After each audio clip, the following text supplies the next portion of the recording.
Saúdo a todos com a doce paz de nosso Senhor e Salvador Jesus Cristo. Meus queridos e amados irmãos, amigos, companheiros em Cristo, aqui estamos mais uma vez, dentro desta nova semana, hoje, segunda-feira, 17 de fevereiro de 2025. Vamos estudar a lição de número 8. E essa lição é maravilhosa porque aqui ela vai nos mostrar Jesus vivendo a experiência humana. Que coisa linda, né, irmãos? Esse Jesus que se fez carne, que habitou entre nós, e conforme estudamos na lição passada, que ele sempre teve as duas naturezas, né? A divina e a humana. E aqui nós vamos estudar nesta lição do próximo domingo, né? Sobre as suas experiências humanas, como ele viveu esta vida entre nós. Não é importante?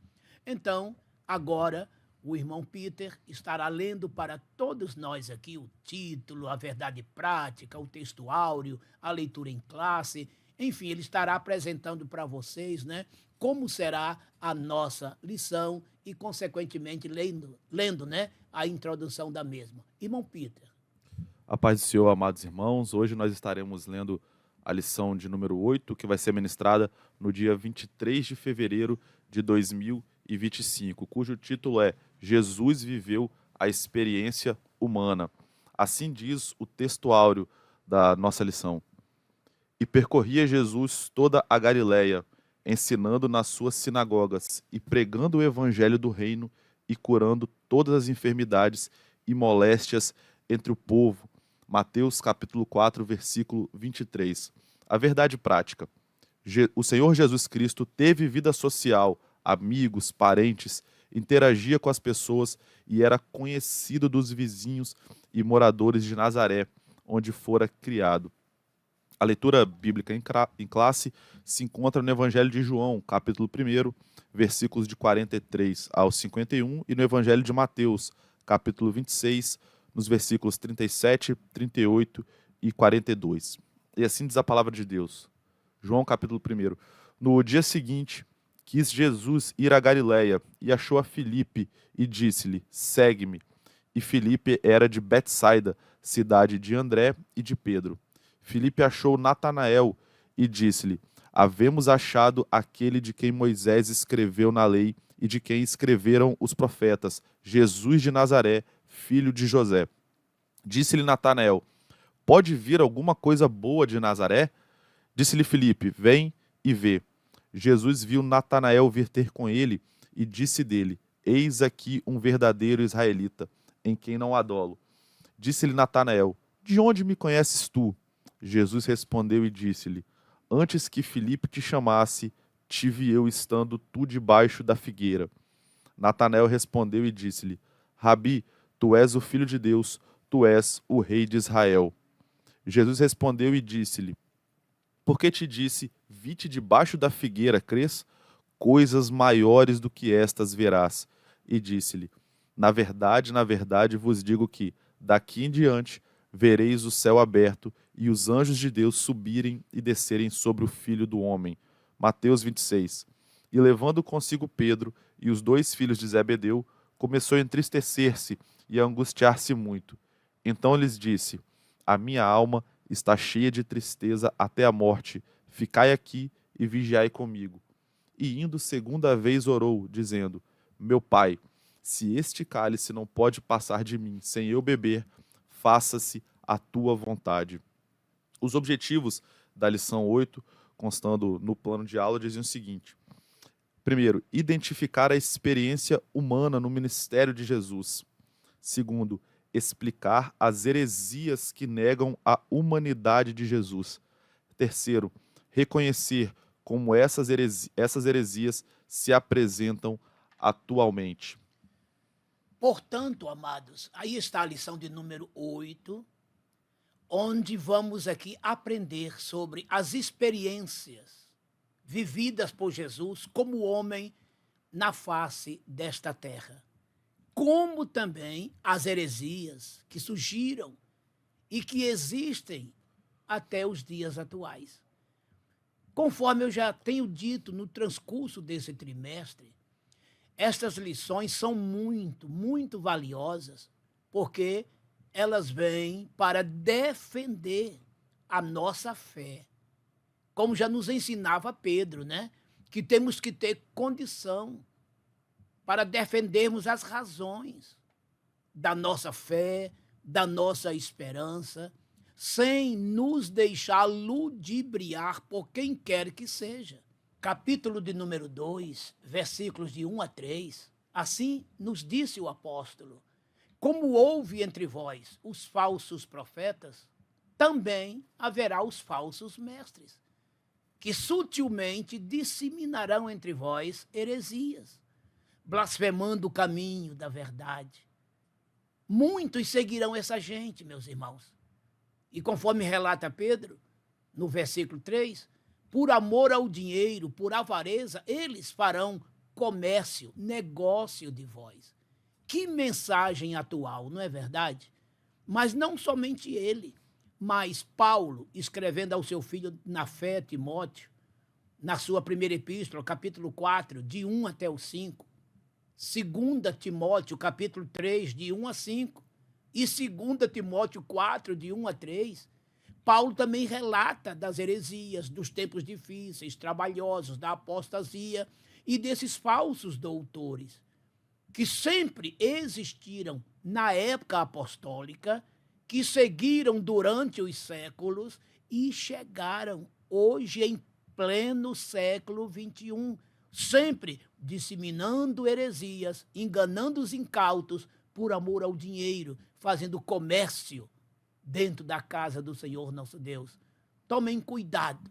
E aqui na lição de hoje, mais uma vez eles estão aí para negar que Jesus esteve entre nós, até os que ensinam que ele não veio em carne, enfim, são muitas as heresias. Por outro lado, a Bíblia nos mostra Jesus em todo o seu lado e aspecto humano, vivendo todas as experiências humanas nesta terra. Vamos agora à leitura da nossa introdução com o irmão Peter. Introdução da lição 8. O Senhor Jesus não viveu como anacoreta, ou seja, como monge ou eremita em retiro solitariamente, isolado da sociedade, e nem ensinou essa prática aos seus discípulos. Pelo contrário, a narrativa bíblica descreve que ele teve vida social e religiosa. A presente lição pretende mostrar alguns aspectos da experiência humana de Cristo. Observaram bem? Jesus não viveu isoladamente. Não foi esse o seu objetivo. Ele se relacionou socialmente com todos os homens, adultos, jovens, crianças. Diversas passagens bíblicas em todos os 4 evangelhos mostram Jesus se relacionando com as crianças, com os jovens, com os adultos, homens, mulheres, em todos os níveis, de todas as classes. Quantas vezes murmuraram contra ele, dizendo que ele estava em meio a publicanos, a pecadores, e ele disse que os sãos não precisavam de médicos, e sim os doentes. E ele, Jesus, o Filho do Homem, veio buscar e salvar o que se havia perdido. Lucas 19:10. Essa passagem, então, foi quando ele estava lá na casa de Zaqueu. Ele foi criticado. Mas vejam, Jesus não vivia enclausulado nos conventos, sabe? Em lugares isolados, não. Ele viveu em meio à sociedade. Realmente ele quis provar, mostrar que era um de nós, que não havia diferença humanamente falando, que ele era rigorosamente igual a todos os da sua época e a todos os seres humanos de todos os tempos. Então Jesus teve uma experiência muito profunda, intensa, plena, no que toca à sua vida humana. E é o que estaremos estudando nesta lição. Primeiro tópico da nossa lição: a experiência humana no ministério de Jesus. Assim diz o primeiro subtópico: os debates com as autoridades religiosas. Os principais opositores de Jesus foram os fariseus, os saduceus e os herodianos. Esses debates revelam o ensino de Jesus sobre a ética, os princípios morais e as responsabilidades civis que temos. Os fariseus. O nome vem do hebraico prushim, que significa separados, porque não concordavam com os saduceus. Defendiam a tradição acima das escrituras, conforme diz em Mateus capítulo 15, versículos 3 a 6, e a separação do Estado da religião. Eram membros do Sinédrio e tornaram-se alvos das críticas de Jesus, Mateus 22, 15. O apóstolo Paulo declara que o grupo dos fariseus, ao qual pertencia antes de sua conversão, era a mais severa seita do judaísmo, Atos 26, 5, Gálatas 1, 14 e Filipenses 3, 5. Os saduceus. O nome vem de Zadok, família que detinha o cargo de sumo sacerdote desde Salomão até pouco antes do surgimento desses grupos, conforme diz em 1 Reis 2,35. Eram como os fariseus, uma facção dentro do judaísmo, Atos 5,17.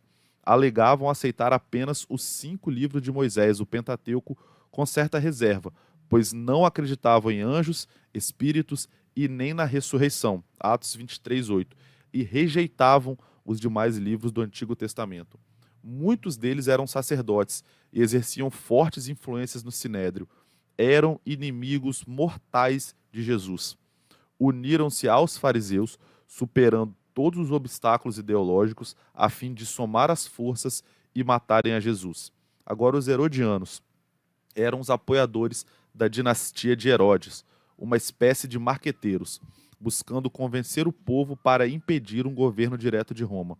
Foram instituídos com interesses nacionalistas e eram a favor dos impostos. Os discursos de Jesus também os incomodavam. Formaram um conselho com os fariseus com o propósito de matar Jesus e assim livrar-se dele. Marcos, capítulo 3, versículo 6. Estavam associados aos fariseus na questão do tributo.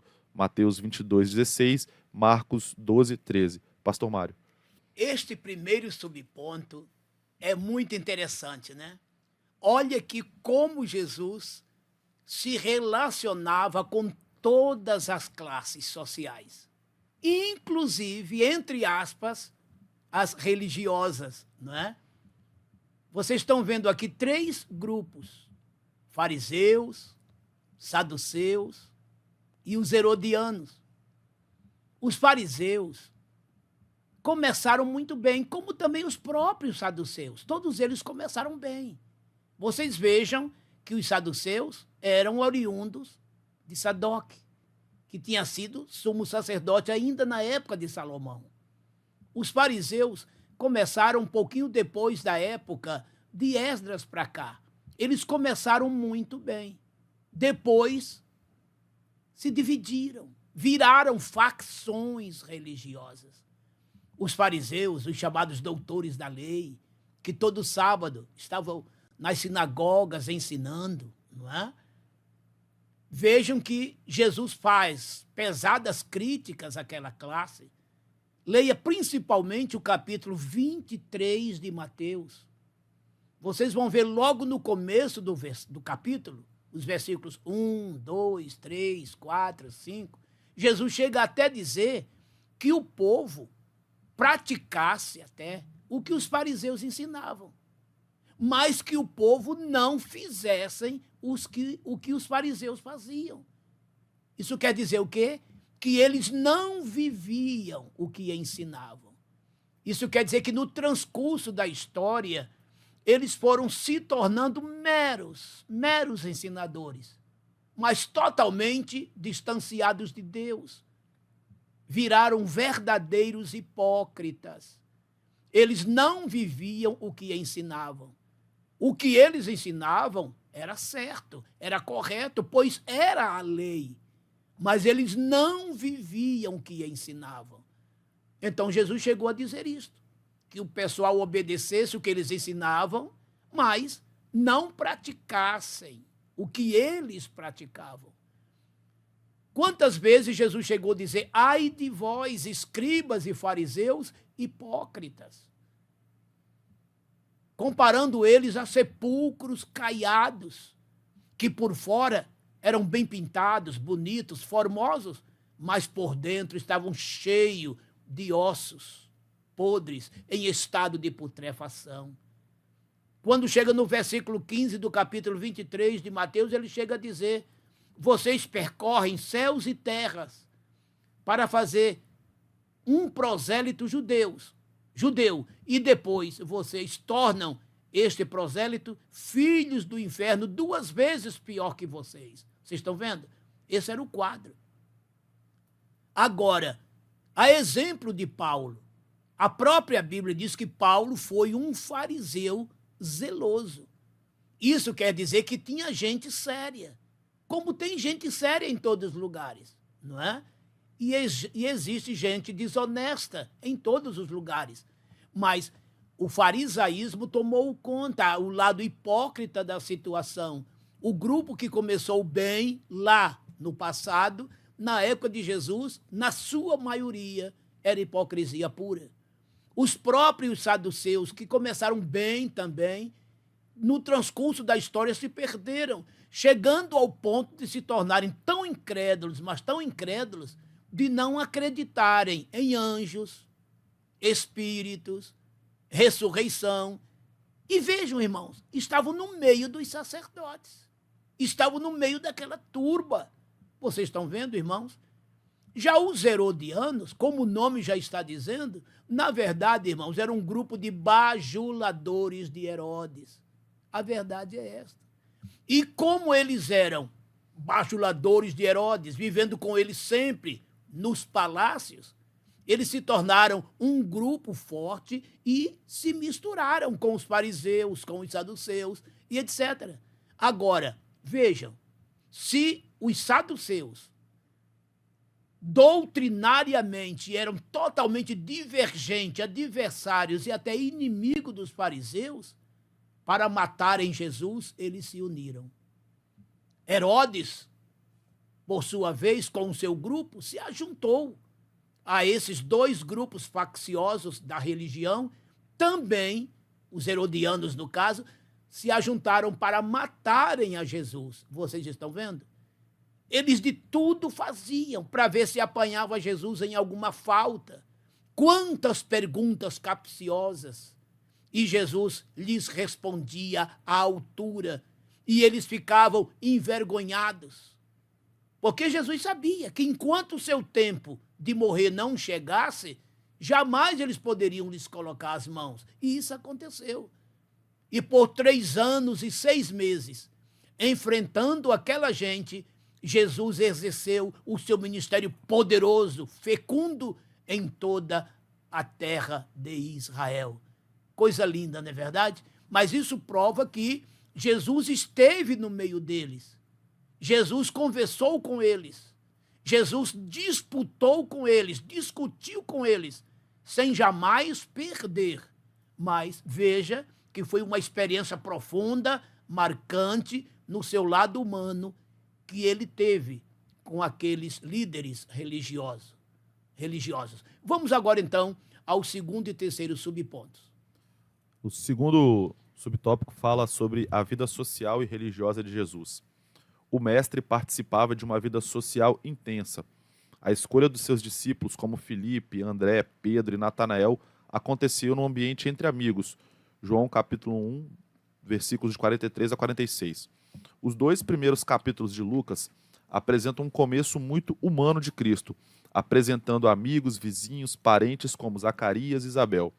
Os filhos de Zebedeu, João e Tiago, eram primos de Jesus. Zebedeu era um pescador da Galileia e marido de Salomé, irmã de Maria, mãe de Jesus. Isso nós vemos no livro de Mateus 26, 37, Marcos 1, 19 e 20, Mateus 27, 56. Lucas descreve o desenvolvimento físico e mental que Jesus, que crescia em estatura e em sabedoria. Lucas 2, 40 a 52. Ele interagia com as pessoas independentemente de sua condição social e espiritual. Publicanos e pecadores, Mateus 9, versículo 10 e 11. Fariseus e a mulher pecadora, Lucas 37, 7, 37 a 39. E a mulher samaritana, João capítulo 9, versículos de 9 a 15. Terceiro subtópico, características próprias do ser humano. Jesus nasceu de uma mulher, embora gerado pela ação sobrenatural do Espírito Santo.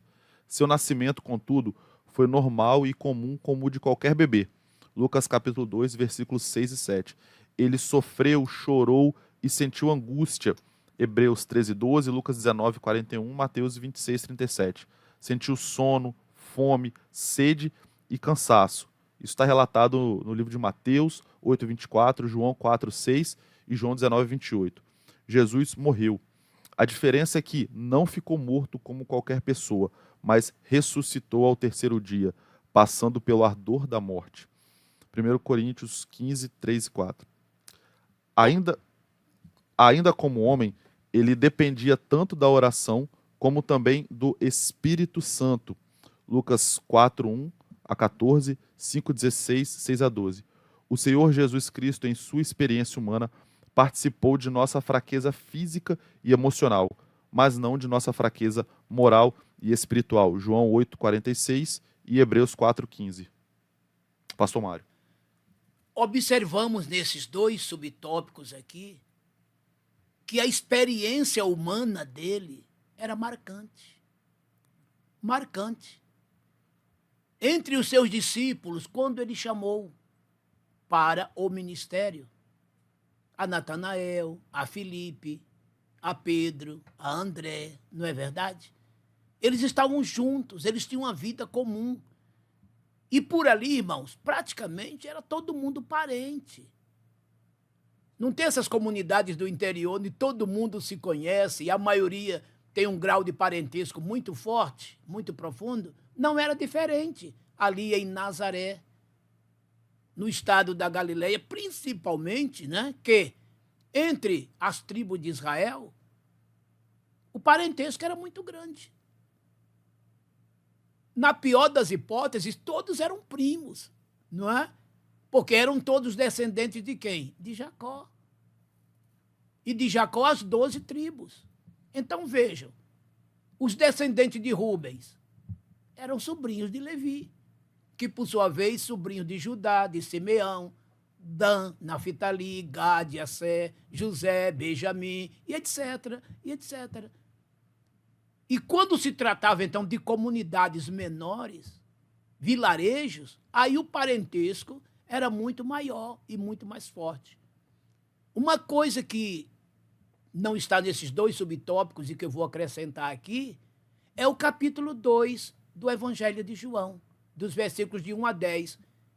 Lá em Caná da Galileia, né? Caná da Galileia, quando Jesus foi a um casamento. Vocês estão vendo?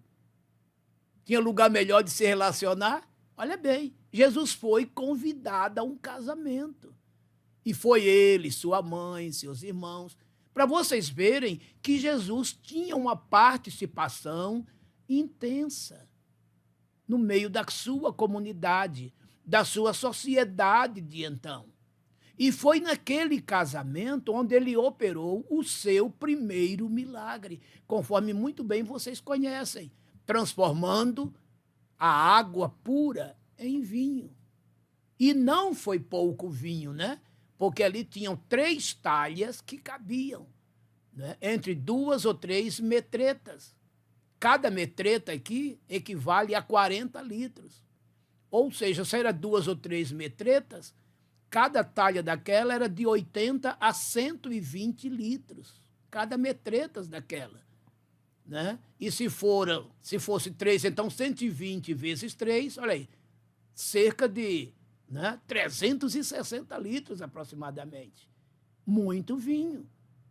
Que todos espantados ficaram quando o próprio mestre Sala se espantou, dizendo que aquele vinho que era o último era o melhor de todos. Foi um milagre inédito, então. Né? Transformar água em vinho, que coisa, não é? Mas isso foi aonde? Num casamento. numa festa na qual Jesus estava participando. Então veja como ele era uma pessoa comum entre os comuns. Como ele participava como homem de todos os usos, costumes e relacionamentos sociais humanos. E, por fim, o seu nascimento. Ele nasceu, conforme disse o comentarista, como uma criança comum nasce. Parto normal. Agora, vale a pena ressaltar aqui uma coisa. Duas coisas interessantes. Primeiro, o ato da sua concepção. Aí foi sobrenatural. Por quê? Porque Maria, ela não engravidou de um outro homem, de um homem comum, certo? Ela engravidou do Espírito Santo. Ela própria perguntou ao anjo Gabriel. Basta ler Lucas capítulo 1, do versículo 25 em diante, quando ele disse que ela engravidaria, que ela daria à luz a um filho.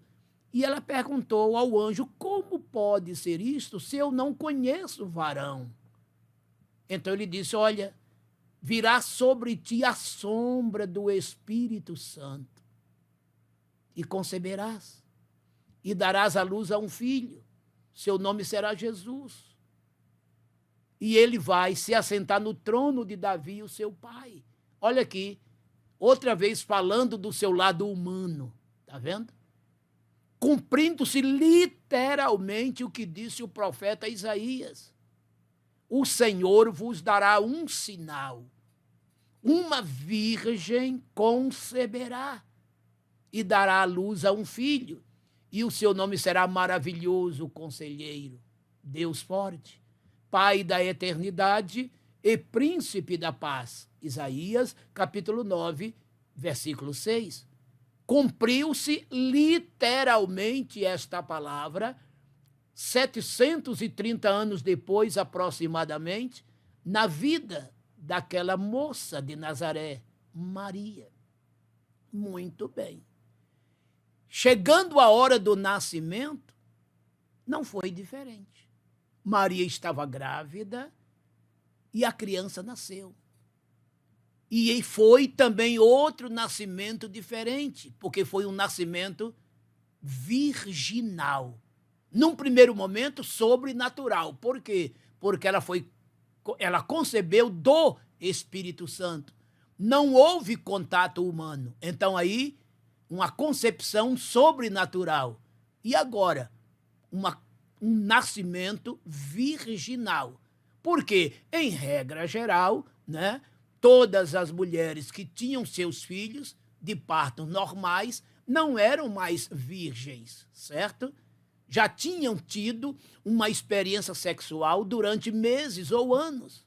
Se no primeiro filho, há meses. E se há outros filhos, já há anos. No caso de Maria, não.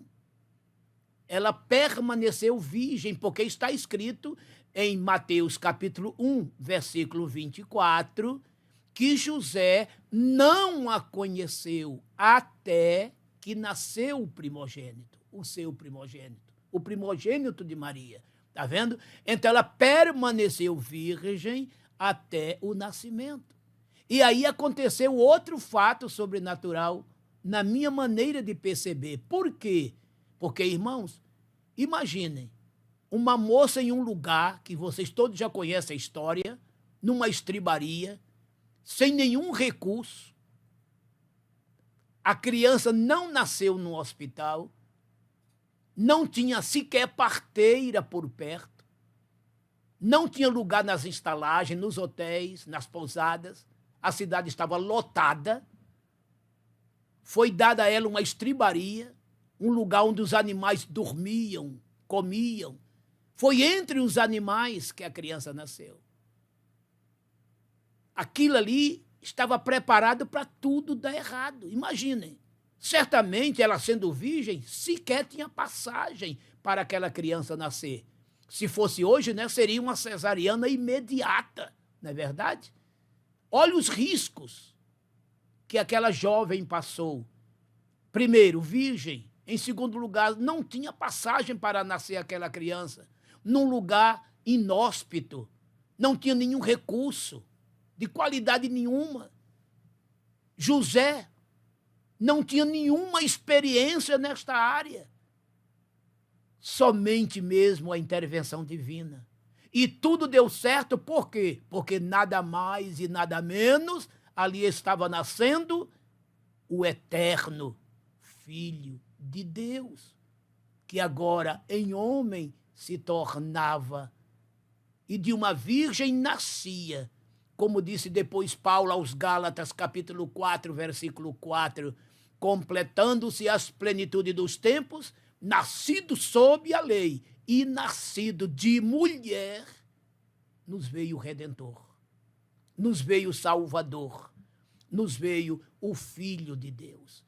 Então veja que é Deus que se humaniza, é Deus que em homem se torna, sobrenaturalmente é concebido e virginalmente é nascido. Mais uma vez mostrando os recursos exclusivos de Deus, porque a condição não era boa, tudo era adverso, mas o menino nasceu bem, a mãe bem ficou e assim prosseguiu a vida daquele menino que se torna depois o jovem Galileu, o profeta de Nazaré, salvador do mundo e de todas as nações. Bendito seja o nome do Senhor nosso Deus. Segundo tópico, heresias que negam a humanidade de Jesus. O primeiro subtópico diz sobre o apolinarismo. Apolinário foi bispo de Laodiceia, nasceu provavelmente em 310 d.C. e morreu em 392. O apolinarismo é a doutrina que nega que Jesus encarnado teve espírito humano. Usando a linguagem teológica de Apolinário, os elementos constitutivos do ser humano são soma, que significa carne ou corpo, a psique, que significa alma animal, a sede dos desejos, paixões, apetites, e pneuma, que significa alma racional. Em relação a Jesus, dizia que ele possuía um soma humano e uma psique humana, mas não uma pneuma humano. Segundo Apolinário, o verbo de 1 João capítulo 1, versículos de 1 a 14, teria ocupado o lugar da alma na encarnação. Com isso, negando que Jesus tivesse espírito humano. Reação da igreja, segundo o subtópico. A humanidade plena de Jesus está clara no Novo Testamento, que fala do corpo físico de Cristo, Evangelho de Lucas 24, 36 a 40, João 2, 21 e Hebreus 10, 10. E também da alma e do espírito, Mateus 26, 38 e Lucas 23, 46. Essa humanidade de Jesus é igual à nossa, Hebreus 2, de 14 a 17, na nova tradução na linguagem de hoje. A diferença é a sua impecabilidade, de modo que ele é o verdadeiro homem, 1 Timóteo 2,5. O apolinarianismo foi declarado heresia no Concílio da Calcedônia em 451. Terceiro subtópico, monotelismo. É a doutrina cristológica do patriarca Sérgio de Constantinopla, que ensinava a ver em Cristo uma só vontade. O termo vem de duas palavras gregas, monos, único, e telema, vontade e desejo. Era uma tentativa de conciliar a teologia monofisita com o credo de Calcedônia, que reafirmava as duas naturezas intactas, separadas e inconfundíveis em uma só pessoa, em Jesus. O terceiro concílio de Constantinopla, em 681, considerou o monotelismo heresia. Reconhecemos as vontades de Cristo, Marcos 14, 36. É evidente que as ações de Cristo, como caminhar, comer, beber, interagir com as pessoas, são puramente humanas, mas são produzidas pela natureza humana sob a direção divina. Ao perdoar pecados, era a manifestação da vontade de Cristo na natureza divina, Lucas 5, de 20 a 22. Sofrônio, patriarca de Jerusalém, em 633, refutou o monotelismo, dizendo que existe em Jesus duas vontades, sendo a humana submissa à divina. Pastor Mário. Vocês observaram bem quanta coisa, gente, no transcurso destes séculos, hein? Nas lições passadas, sempre eles querendo combater que a Trindade não existe, que Jesus não é Deus, que o Espírito Santo não é uma pessoa. Na lição passada, que Jesus não tem duas naturezas. E agora?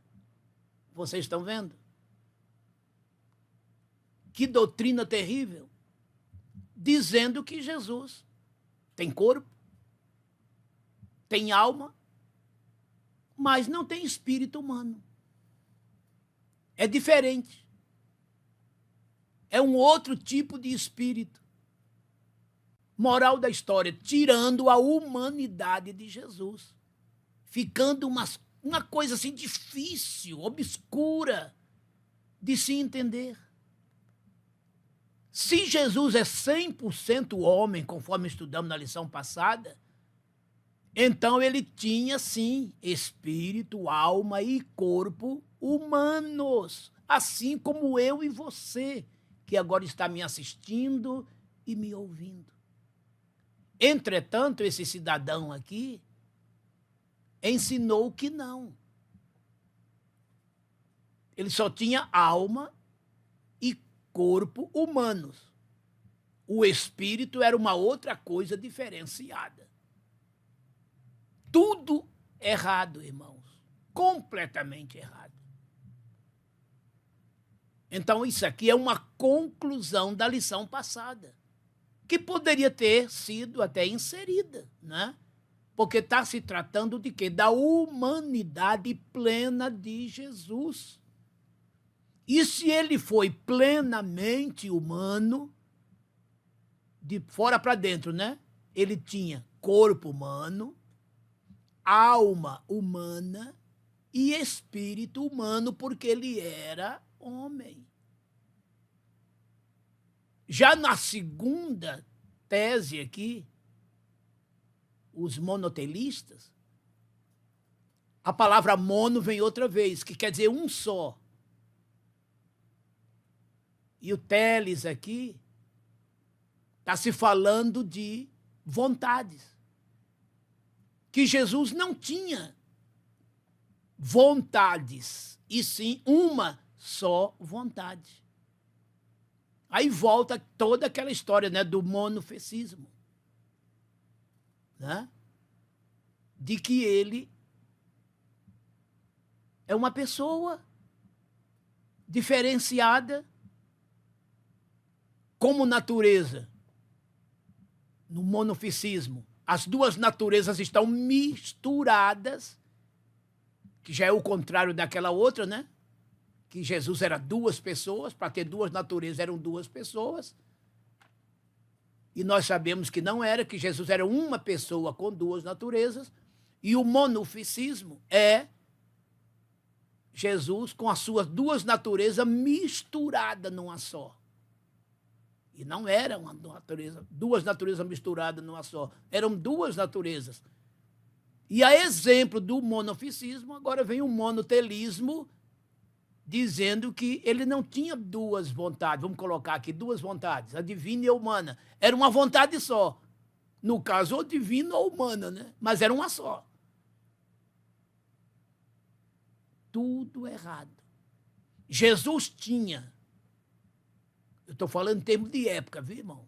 Que continua tendo, né? Naquela época, duas naturezas, a humana e a divina, como também tinha vontades diferentes.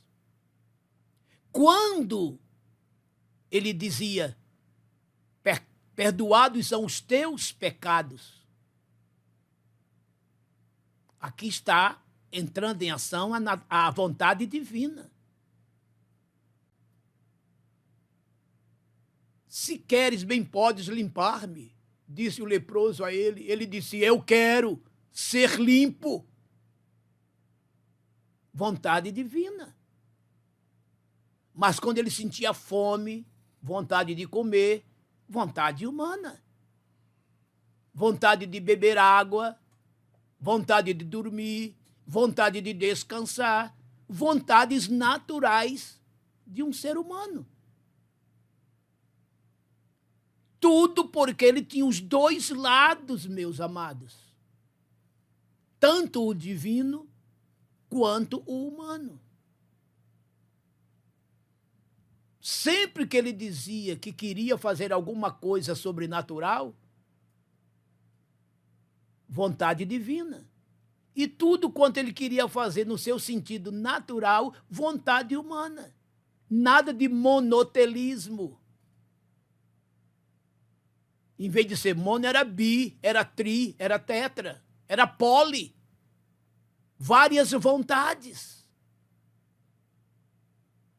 O Espírito Santo, quando ele disse a Pedro, vai, leva a palavra a Cornélio, sou eu que estou te enviando. Olha o Espírito Santo expressando a sua vontade. Vontade divina do Espírito Santo, então vontade divina de Jesus também. Então vocês observem quantas heresias, amados, que se você parar para pensar, muitas delas parecem até infantis. Mas o fundo é preocupante, porque traz problemas e dúvidas para as pessoas mais simples, que não conhecem a trajetória dessa gente, que sutilmente, como disse Pedro, eles são sutis para disseminarem heresias entre nós. Mas olhem bem uma coisa que me chama a atenção. Tanto Pedro quanto Paulo chamou essa gente de mestres. Falsos mestres, mas mestres. Doutores, falsos doutores, mas doutores. Isso significa o quê? Que são pessoas cultas, que são pessoas hábeis, infelizmente para o mal, sapiências malignas, demoníacas. Mas temos que reconhecer que são pessoas habilidosas para praticarem o mal e ensinarem a injustiça aos incautos, aos simples. Então vocês estão vendo aqui essa heresia tremenda. Ora, se Jesus é 100% homem, como é que ele veio sem espírito? Somente alma e corpo. Somos, psique e pneuma. Quer dizer, ele tinha somos, que é o corpo, psique, que é a alma, mas não tinha o pneuma, não tinha o espírito. Heresia, mentira maligna. Como disse Paulo, que o mesmo Deus de paz vos santifique em tudo, que todo o vosso espírito e alma e corpo sejam conservados irrepreensíveis para a vinda de nosso Senhor Jesus Cristo. 1 Tessalonicenses 5:23. Do jeito que nós humanos temos espírito, alma e corpo, Jesus, quando na terra esteve, tinha espírito, alma e corpo. E assim como hoje temos as nossas vontades humanas, Jesus, como homem, tinha suas vontades humanas. E como Deus, sua vontade divina ou suas vontades divinas. Simples assim. Que esta palavra fique bem clara aos vossos corações. Jesus era 100% homem, espírito, alma e corpo. Jesus era possuidor das vontades divina e humana, respectivamente. Viu? Então, essas teses aqui expostas por essas duas facções são malignas, são heréticas, não têm quaisquer fundamentos bíblicos. Terceiro subtópico da nossa lição, terceiro tópico da nossa lição. Como essas heresias se apresentam nos dias atuais? Primeiro subtópico pergunta: quais países Jesus visitou quando esteve entre nós? Podemos afirmar que Jesus visitou, durante sua vida terrena, 3 países: Egito, Israel, o centro das suas atividades, e Fenícia. Mateus 2, versículo 14 e 15. Mas não faltam crenças bizarras sobre a vida de Jesus.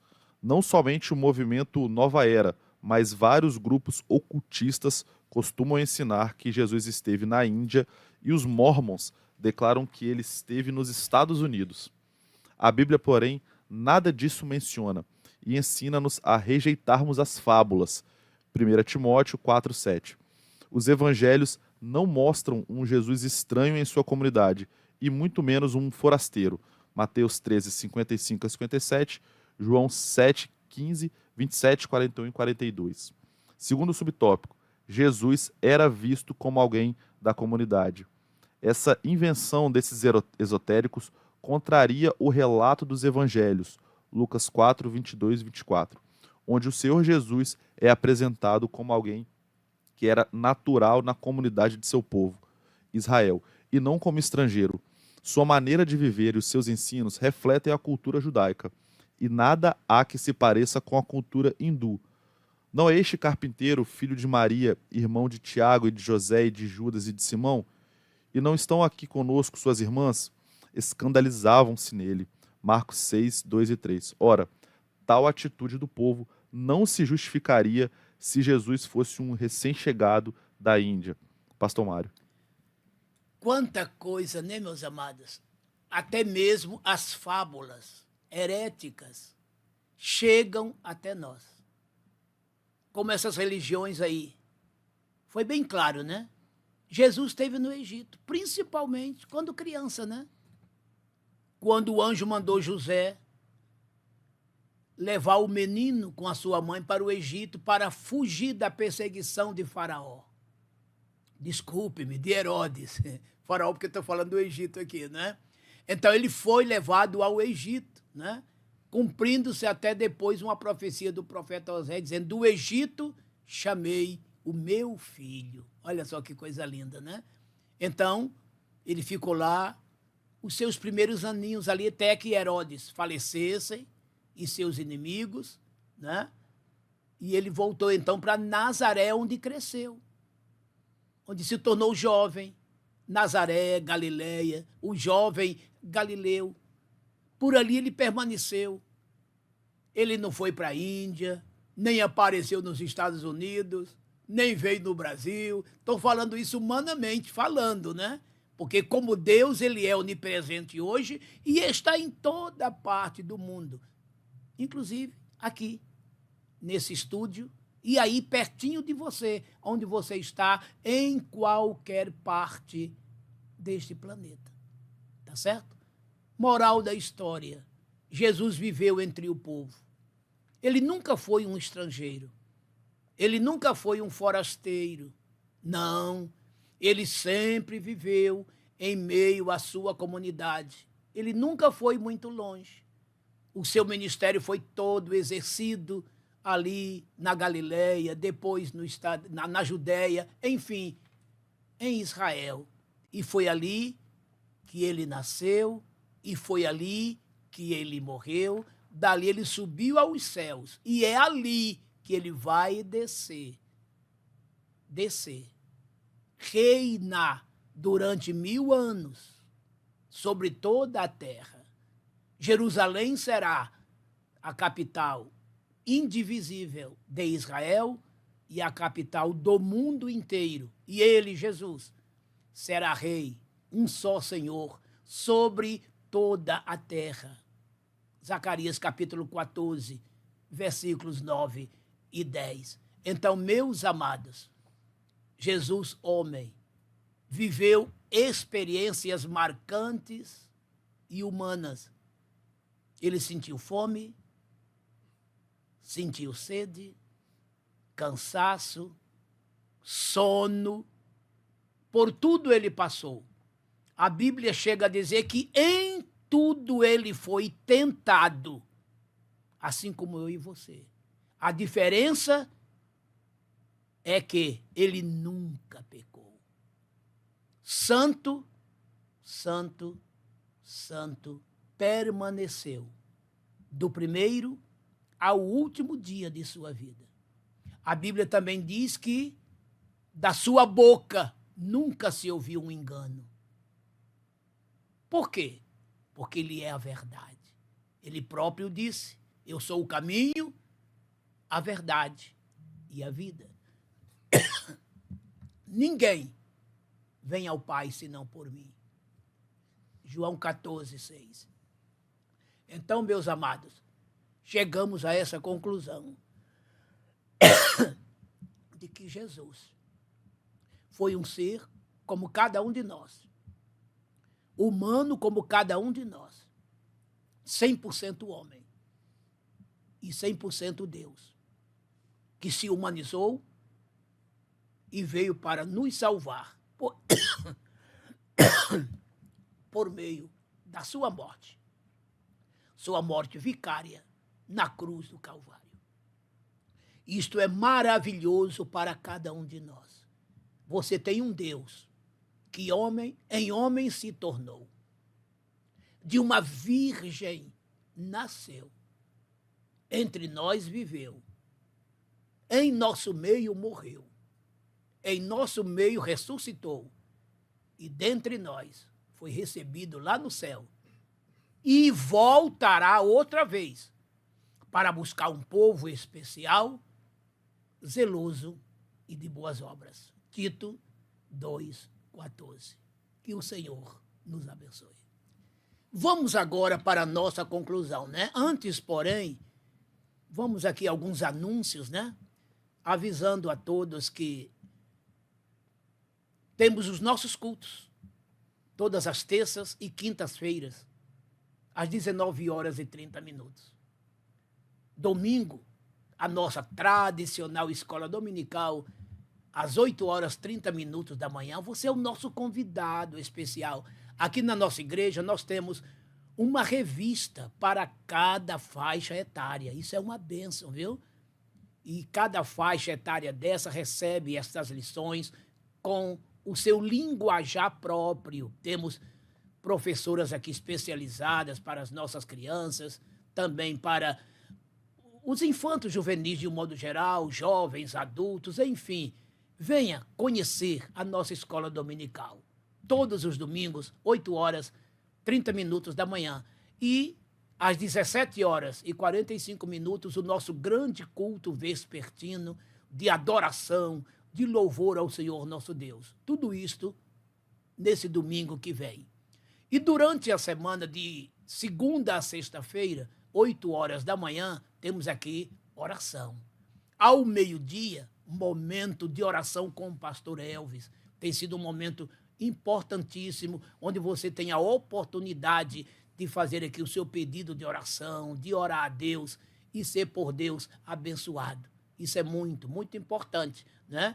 E o nosso programa que entra no ar todas as segundas-feiras, às 20h, e fica a semana inteira para você consultar, rever, assistir quantas vezes quiser. Esse momento EBD é muito importante. E falando de momento EBD, você poderia nos ajudar muito, fazendo sabe o quê? Compartilhando este programa com os outros. Seus colegas professores de outras igrejas, do interior do estado, fora do estado, não é? Você pode compartilhar esse programa, mandando para ele, compartilhando, avisando, não é? Para que eles possam assistir, que eu tenho certeza que vai ser muito produtivo para a aula dos professores, não é? Nesse interiorzão de nosso país. Isso é muito, muito importante, viu? Então, compartilhe este programa com os nossos queridos irmãos, não somente esse programa, mas toda a nossa programação. Você poderá, né, se inscrever na nossa plataforma aqui da nossa DCI, Assembleia de Deus em Coqueiral de Itaparica, e clicar também no sininho, né? Que todas as vezes que a nossa programação for ao ar, você receberá um aviso e você poderá assistir nossos cultos, né? Durante a semana. Você pode assistir o nosso momento de oração ao meio-dia, de segunda a sexta, como também o nosso momento EBD, às segundas-feiras à noite, que fica também gravado em nossa programação. Valeu?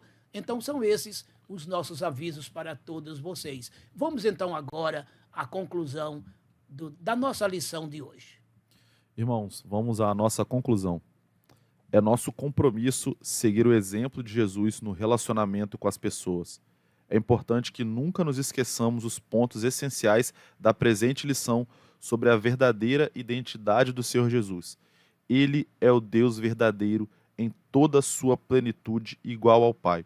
E como homem, em toda a sua plenitude, viveu e andou entre nós, seres humanos. Pastor Mário. Muito bem, né? Que conclusão muito bonita, né? Então, conscientizemo-nos de nosso compromisso cristão.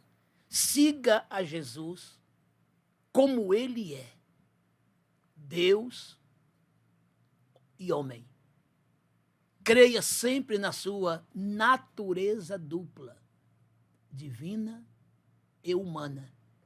Creia que ele viveu entre nós como um de nós, partícipe da comunidade de então, de Israel, e nunca um estrangeiro, e que nunca teve em outros países, a não ser os aqui já mencionados. E que esse teu Jesus, ele teve vontades divina e humana de ação em seu ministério. Sirvamos a esse Jesus, sigamos a esse Jesus e adoremos esse Jesus, porque ele é o Senhor nosso Deus. Amado Deus e Pai, te rendemos graças por mais esta preciosíssima lição.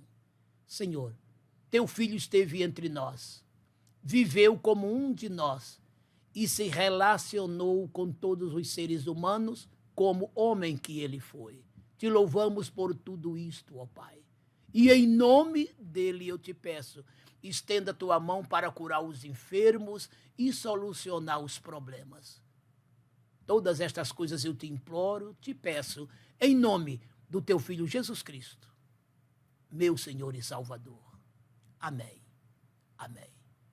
O amor ágape do imanente Deus, Pai. A graça inefável de Jesus Cristo, o Filho de Deus. E a doce consolação do eterno Espírito Santo venham repousar sobre todo o povo de Deus, por toda a face da terra espalhado, hoje e sempre. Amém. Um dia surgiu na terra um homem que através de um milagre nasceu de uma virgem e todos perguntavam: quem és tu? Te perguntarão certo dia com ironia atroz. Quem és tu? Que até os mortos nos sepulcros ouvem tua voz. A própria morte derrotaste, ó imarcessível luz. Eu sei quem és, és o Filho de Deus, tu és Jesus, tu és o último, és o primeiro, e de Judá és o leão audaz, tu és Deus forte, conselheiro, Pai da eternidade e príncipe da paz.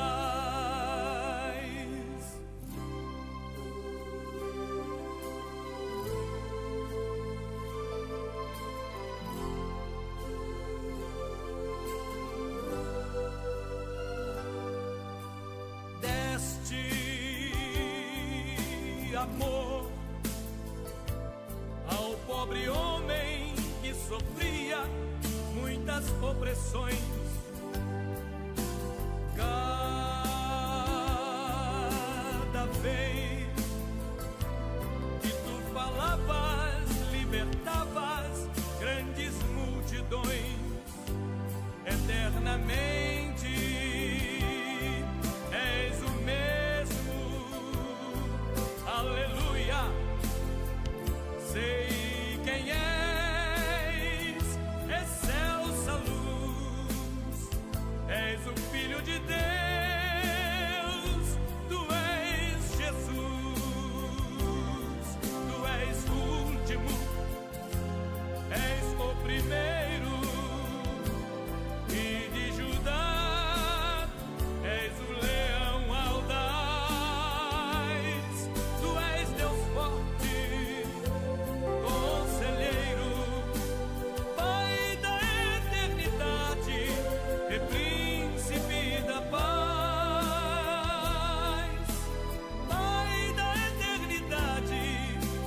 brilha